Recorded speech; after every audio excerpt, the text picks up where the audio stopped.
आज के लेक्चर में हम देखेंगे कि इलेक्ट्रॉनिक कॉन्फ़िगरेशन एटम्स की कैसे लिखनी है।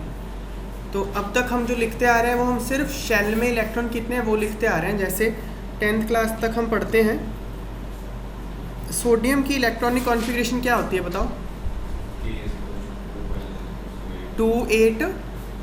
आप अभी तक ऐसे लिखते आ रहे थे ना इलेक्ट्रॉनिक कॉन्फ़िगरेशन, ये सही है, लेकिन ये आपको सिर्फ शेल में बताता है के में कितने, एल में कितने और एम में कितने। लेकिन अभी हमने क्या पढ़ा है कि शेल के अंदर तो सब शेल होते हैं और सब शेल के अंदर ऑर्बिटल होते हैं। तो अब जैसे ये मैंने लिखा एम शेल में, एम शेल में ये इलेक्ट्रॉन कौन से सब शेल में जाएगा, कौन से ऑर्बिटल में जाएगा, ये तो इसमें मेंशन नहीं है, बात है कि नहीं। तो अब उतना ऑर्बिटल में इलेक्ट्रॉन कहाँ रहेंगे, वो इलेक्ट्रॉनिक कॉन्फ़िगरेशन कैसे लिखनी है वो हम अभी क्लास 11th में स्टडी करेंगे। ठीक है, हाँ क्वांटम नंबर ही देखो, क्वांटम नंबर तो शेल और सब शेल का नंबर ही है ना, तो वो तो यूज़ करेंगे ही। ठीक है, तो हम आज सीखते हैं कि इलेक्ट्रॉनिक कॉन्फ़िगरेशन कैसे लिखनी है।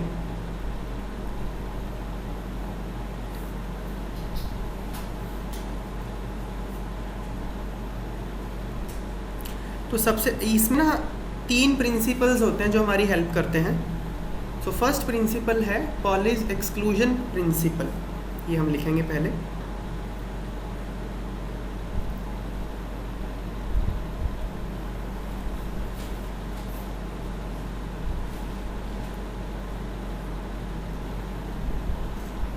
पॉलीज एक्सक्लूजन प्रिंसिपल क्या कहता है, इसकी पहले हम स्टेटमेंट लिख लेते हैं। No two electrons in an atom can have the same set of all the 4 quantum numbers, that is an orbital cannot have more than 2 electrons because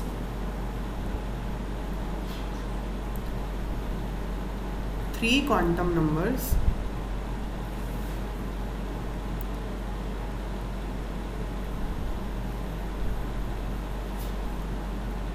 कौन कौन से 3 quantum number, principal quantum number जो कि n होता है,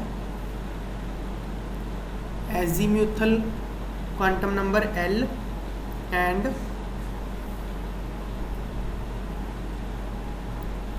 magnetic quantum number m at the most may be same but 4th must be different, that is spins must be in opposite direction. तो क्या है ये प्रिंसिपल, पॉलीज एक्सक्लूजन प्रिंसिपल? ये बोलता है कि किसी एक इलेक्ट्रॉन के, किसी भी एक इलेक्ट्रॉन के चारों क्वांटम नंबर सेम नहीं हो सकते, 3 सेम हो सकते हैं, चौथा डिफरेंट ही होगा, क्योंकि जो क्वांटम नंबर होते हैं वो इलेक्ट्रॉन का एड्रेस बताते हैं। ठीक है, तो क्या एड्रेस डिफरेंट, एड्रेस सेम हो सकता है? 2 घरों का एड्रेस अगर सेम हो जाएगा तो क्या होगा,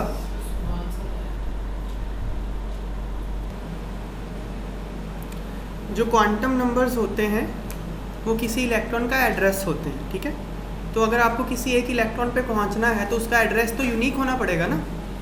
ठीक है ना, तो उसके चारों क्वांटम नंबर सेम नहीं हो सकते। मैं यहाँ ड्रॉ करता हूँ डायग्राम फिर से। जो हमने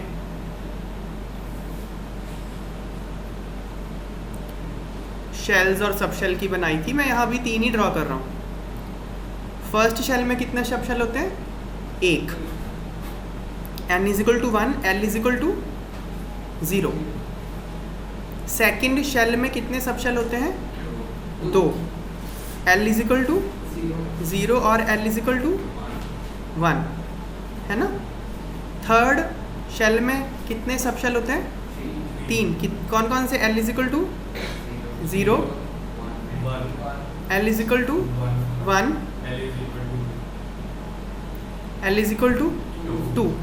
ओके, अब हम इनके लिए m की वैल्यू लिखेंगे। m की वैल्यू इस ऑर्बिटल के लिए क्या है? 0, इसके लिए 0, इसके लिए -1 0 +1, इसके लिए 0, इसके लिए -1 0 +1, -2 -1 0 1 2। अब मान लो मुझे एक चिट्ठी पहुंचानी है, इस ऑर्बिटल तक। तो उस चिट्ठी पे मैं क्या एड्रेस लिखूंगा? उसमें बोलूँगा भाई देखो n तो 3 है, l कितना है? 2 है, m कितना है? -2। तो वो चिट्ठी यहाँ पहुँच जाएगी। तो एक ऑर्बिटल को स्पेसिफाई करने के लिए 3 क्वांटम नंबर चाहिए, l, n और m। ये बात क्लियर होगी? 3 क्वांटम नंबर से एक ऑर्बिटल स्पेसिफाई होता है, ठीक है। अब इलेक्ट्रॉन का स्पिन कितना हो सकता है? या तो +1/2 या -1/2। इन दोनों के अलावा कोई स्पिन स्टेट एग्जिस्ट नहीं करती है, एक क्लॉकवाइज एक एंटी क्लॉकवाइज, ठीक है। अब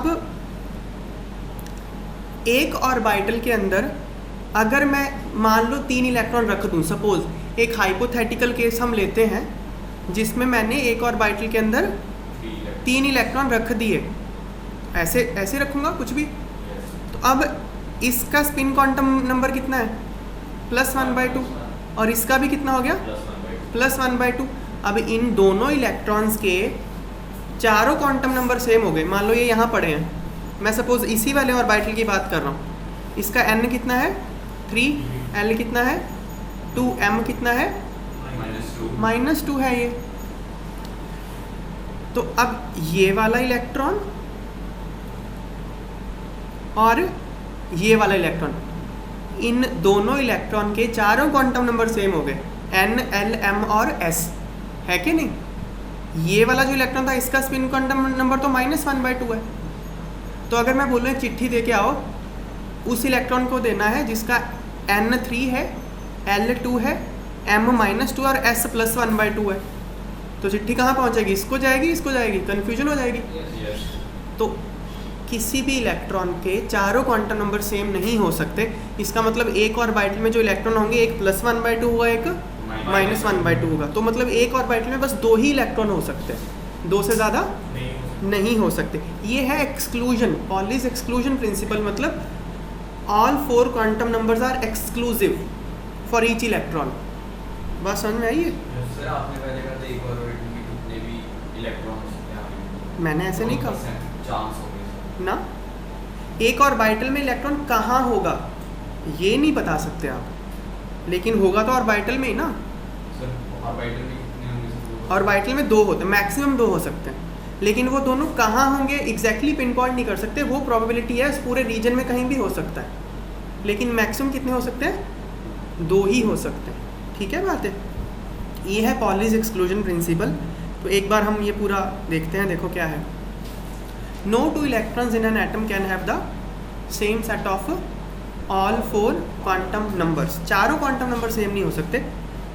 इसका मतलब क्या कि एक ऑर्बिटल में 2 से ज़्यादा इलेक्ट्रॉन नहीं हो सकते, क्योंकि 3 क्वांटम नंबर प्रिंसिपल, एजीम्यूथल और magnetic eight the most same हो सकते हैं। किसके? एक इलेक्ट्रॉन के। एक इलेक्ट्रॉन के मैक्सिमम 3 क्वांटम नंबर सेम हो सकते हैं, चौथा डिफरेंट ही होगा। 3 कैसे सेम हो गए? ये देखो, एक ऑर्बिटल में मैं 2 इलेक्ट्रॉन रखता हूँ, एक ऊपर एक नीचे। अब ये जो दोनों इलेक्ट्रॉन है, इसके दोनों इलेक्ट्रॉन का n, l और m 3, 2 और -2 है इन दोनों का, लेकिन एक का s +1/2 है, एक का s -1। तो 3 तो सेम हो सकते हैं, चारों सेम नहीं हो सकते। This is Pauli's exclusion principal. Clear है ये बात? Yes.